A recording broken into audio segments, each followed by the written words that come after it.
Hey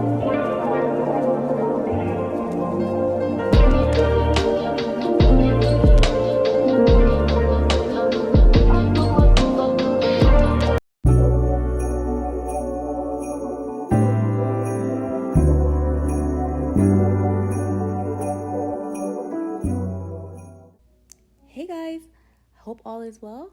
You know what time it is? It is Makeup Monday and we are doing a client transformation, and I have my beautiful client here, Angela, and it is her birthday, so we're doing a birthday makeup look. She showed me her dress and she's wearing a really pretty pink dress with silver sparkles, and we are gonna do something similar to the eyes inspired by her dress. She's living for a Barbie moment right now, and I'm gonna try to achieve that with today's look. So I'm going in with a Morphe micro pencil in the shade Java, and I'm just filling in her brows, and I'm following the natural shape of her brows. And as you see that her brows is a little uneven. You know the deal with brows. They are sisters, they're definitely not twins. So I'm gonna try my best to even out the brows as much as I can. So I'm taking the e.l.f. Hydrating Cameo Concealer in the shade Medium Sand, and I am going to carve out the brows and try to even out the brows as much as I can. Like I said, brows are sisters, they're definitely not twins, but as a makeup artist, you want to try to even it out as much as you can. And when you do this technique, carving out the brows, you are creating a shape for your makeup look. So I'm shaping it up as much as I can, making it as even as possible for my girl Angela.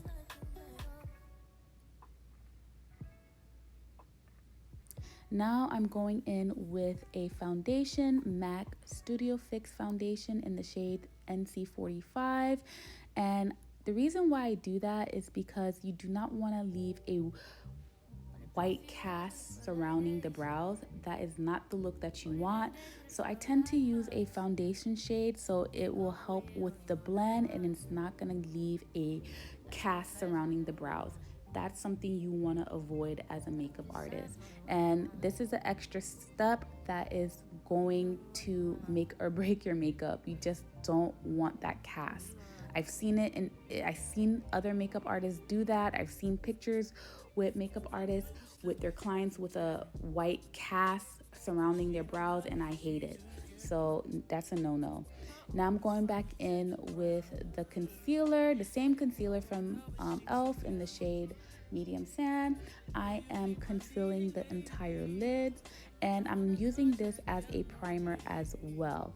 And I like using a lighter concealer because when I go in with a eyeshadow, it's going to show a lot of pigment.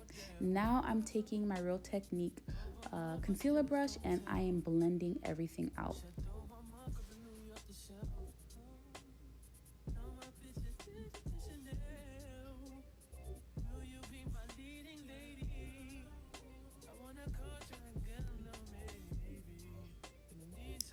Now I am going in with a loose setting powder, and it's from Beauty, and it's in the shade Translucent, and I'm setting the entire lid just to prevent creasing, and it allows the whole eyelids to apply eyeshadow smoothly. So that's the reason why I do that. Now I'm going in with the Nude Persuasion palette from Beauty by Melissa, and I'm going in with a warm brown, and that's going to be my first blend, and I'm using a fluffy blending brush. I'm starting out in the outer corners of the eyes and I'm working it inwards just above the crease. And I'm doing a wind swiping motion, almost like a circular motion, back and forth, and I'm kind of circling the brush as well, which helps with the blend.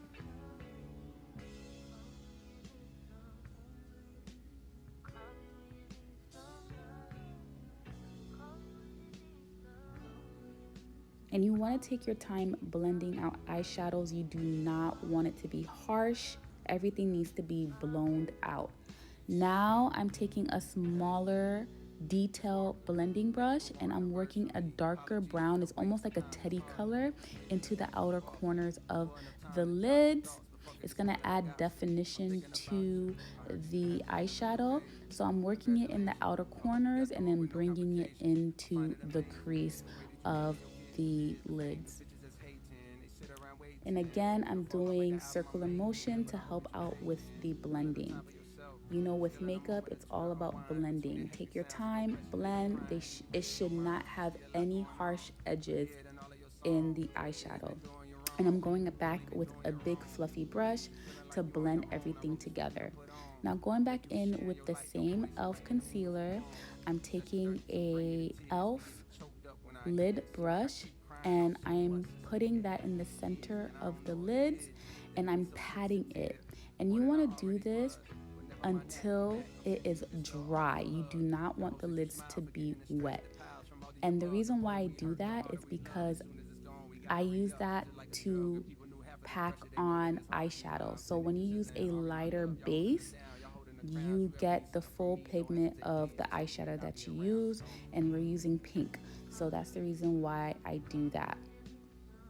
Again, I'm going back in with a fluffy brush to blend out any harsh edges.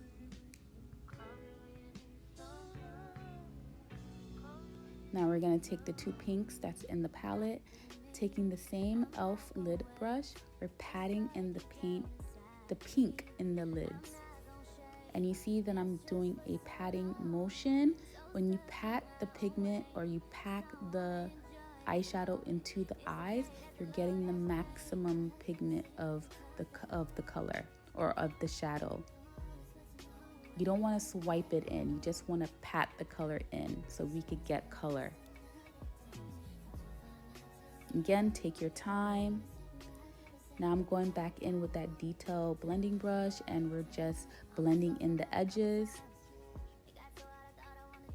Now going in with my Inglot gel liner, we're gonna do a baby wing.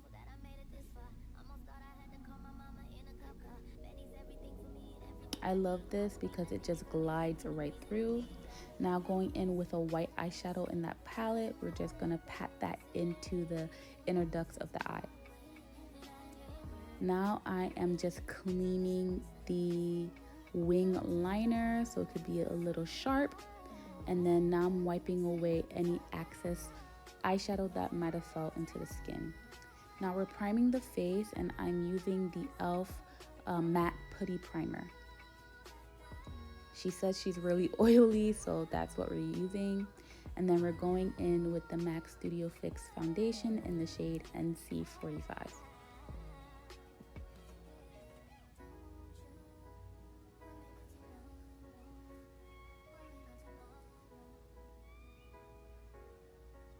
Now I'm taking the Morphe spray, and before I blend out the foundation, I spray her face just so that the foundation could settle into her skin and melt into the skin, and it helps with the blend.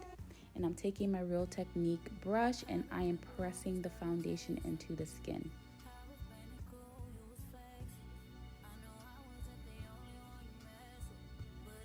And guys, take your time, blend everything out. You do not want to have any harsh lines into the face. Now I'm going in with my black opal foundation stick in the shade Hazelnut, and we're using that for cream contour. And I make sure that I put the cream contour above the hollows of the cheek. You don't want to put it in the hollows or below the hollows because then it will drag the face down. You want it elevated because you want everything to be lifted. Now I'm just contouring the nose and then going back in with the same concealer from e.l.f., which is medium sand. We're concealing the eyes as well as highlighting the eyes as well underneath the eyes.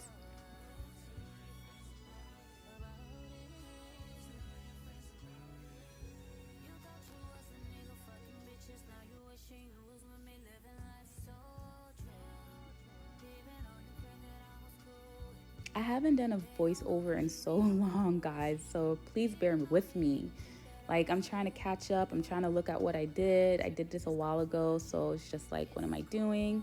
So I'm just highlighting the center of her face. Anywhere that I want to highlight, that's where I put the light concealer.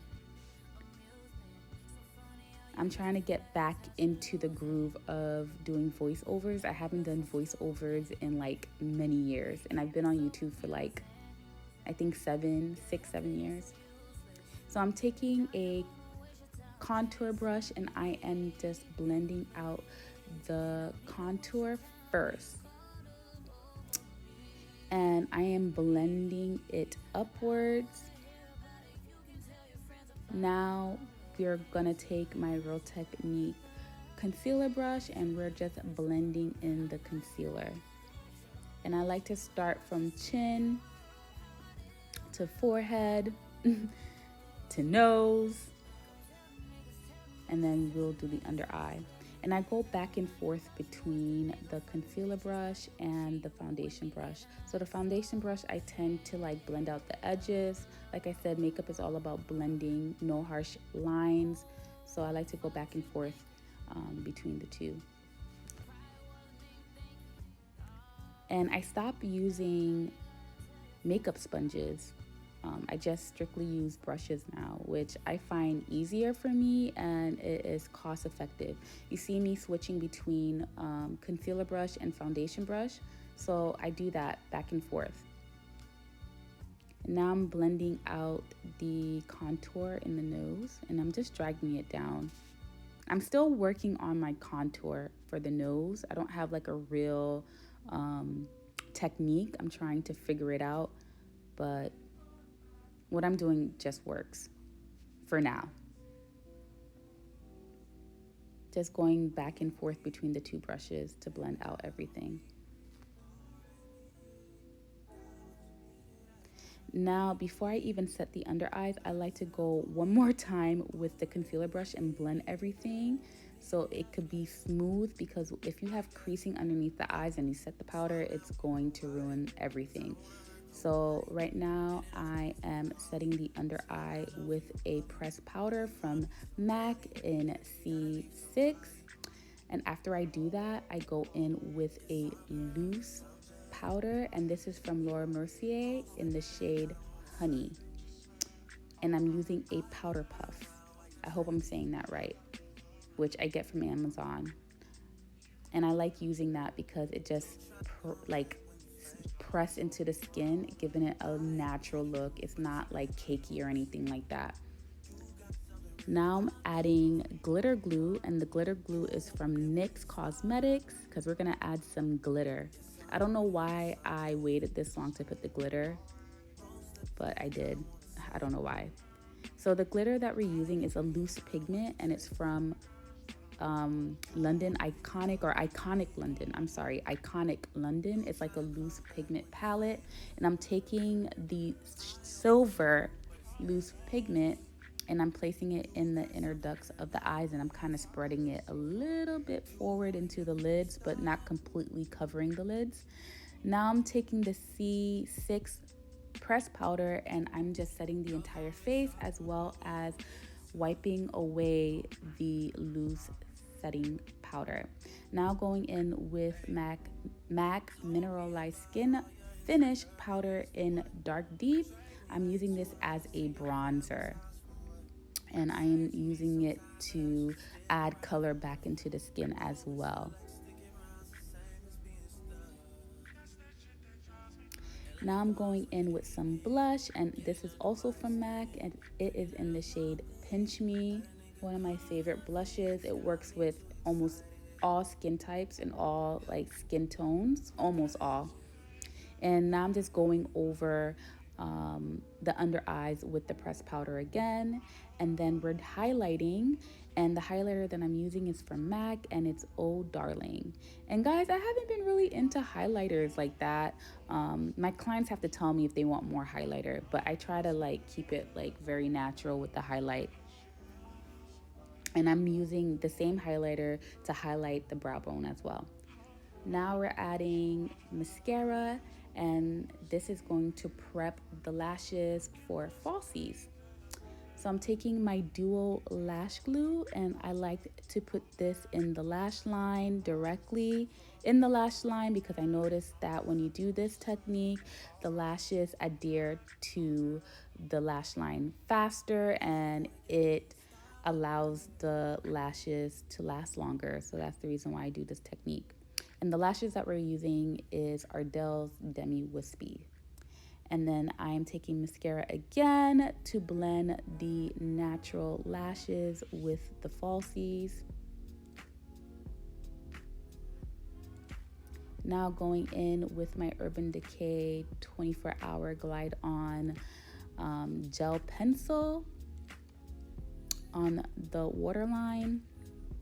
And then going back in with the eyeshadow, and I'm taking that teddy brown color and I am smudging it in the lower lash line. Now we're taking MAC lip pencil in the shade Cork, and we're lining her lips. Angela have amazing lips, amazing full lips. And then we're going in with a MAC lipstick, and I feel like this lipstick is discontinued. It's in the shade She Better Work. Yeah, it's definitely discontinued. And then we're going in with lip gloss, and this lip gloss is from NYX. It's their Milky lip gloss in the shade Pink It Milky, I believe. Now I'm taking my Charlotte Tilbury spray to set the entire face, and then I'm gonna go in with the foundation brush just to press everything in, because you just want it to be natural and seamless. And then there you have it, guys. This is her look. This is her birthday look, and I'm behind her hyping her up. I'm always hyping my clients up. And this is the look. I hope you guys enjoy the video. Let me know what you guys think, and I will see you in a few days with another video.